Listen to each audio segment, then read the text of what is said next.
नमस्कार। मेरा नाम है बलजीत कुमार सिंह और आप देख रहे हैं भारत की बात। आज 13 अप्रैल है, यानी कल 14 अप्रैल और 14 अप्रैल विश्व रत्न बाबा साहेब भीमराव अम्बेडकर का जन्मदिन है। इस देश के सभी संविधान प्रेमियों से, इस देश के सभी अम्बेडकर वादियों से मैं ये कहना चाहता हूँ कि कल के दिन को अपने जीवन में एक इम्पोर्टेंट दिन के तरह याद करने का दिन है।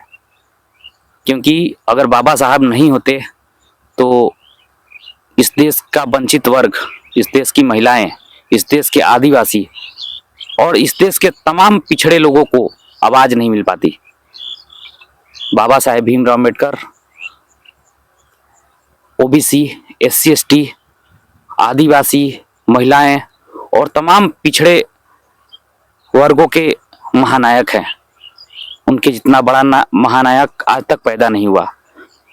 इनको देश ही नहीं, दुनिया के अलग अलग संस्थाओं के द्वारा, अलग अलग लोगों के द्वारा, अलग अलग देशों के द्वारा इतनी इज्जत बख्शी जाती है।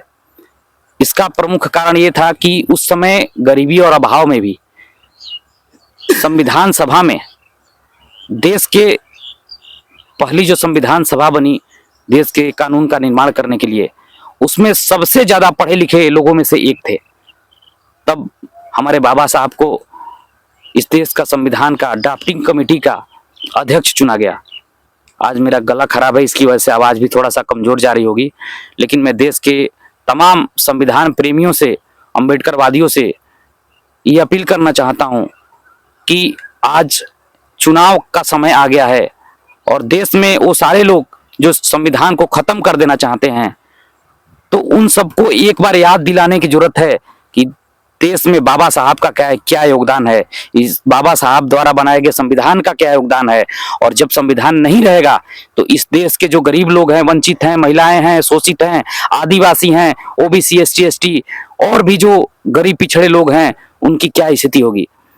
तो आप कल के दिन को, यानी 14 अप्रैल के दिन को बहुत धूमधाम से अंबेडकर जयंती के रूप में मनाइए और उनके जन्म दिवस, उनके स्थान और उनके कुछ कृतियों के रूप में ना मनाइए। उनकी जो उपलब्धियां हैं, उन्होंने जो हमें जो चीजें दी हैं, जिसके आधार पे हम आगे बढ़ते हैं, जिसमें आरक्षण एक व्यवस्था है, जिसके आधार पे समतलीकरण होता है और हम देश के विभिन्न संस्थाओं में आगे जा रहे हैं, शिक्षा है, उस पे बात करने की जरूरत है। जो समाज पिछड़ा हुआ है उस पे बात करने की जरूरत है।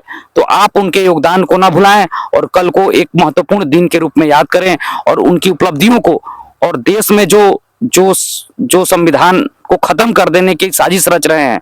कुछ लोग कहते हैं कि इस देश में अगर 400 सीटें आ गई तो इस देश को, संविधान को बदल दिया जाएगा।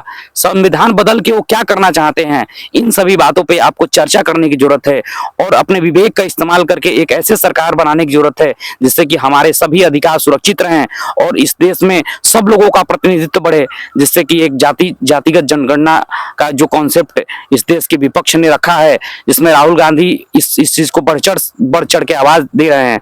तो इन सभी बातों को याद रखते हुए जो पार्टियां इसमें शामिल हैं, उनका समर्थन करने की जरूरत है और इस देश के बहुजन, पिछड़े, आदिवासी, महिलाएं, इन सभी को बाबा साहब भीमराव अम्बेडकर के योगदान को याद दिलाने की जरूरत है। साथियों, अगर मेरी पत्रकारिता आपको अच्छी लगती है, अगर मेरा एक्टिविज्म आपको अच्छा लगता है, तो मेरे चैनल को सब्सक्राइब करें, शेयर करें, लाइक करें और इसको प्रसारित करें, ज़्यादा से ज़्यादा लोगों तक पहुंचाएं, जिससे कि बहुजन पत्रकारिता को आवाज मिल सके। अभी आप देख रहे थे भारत की बात।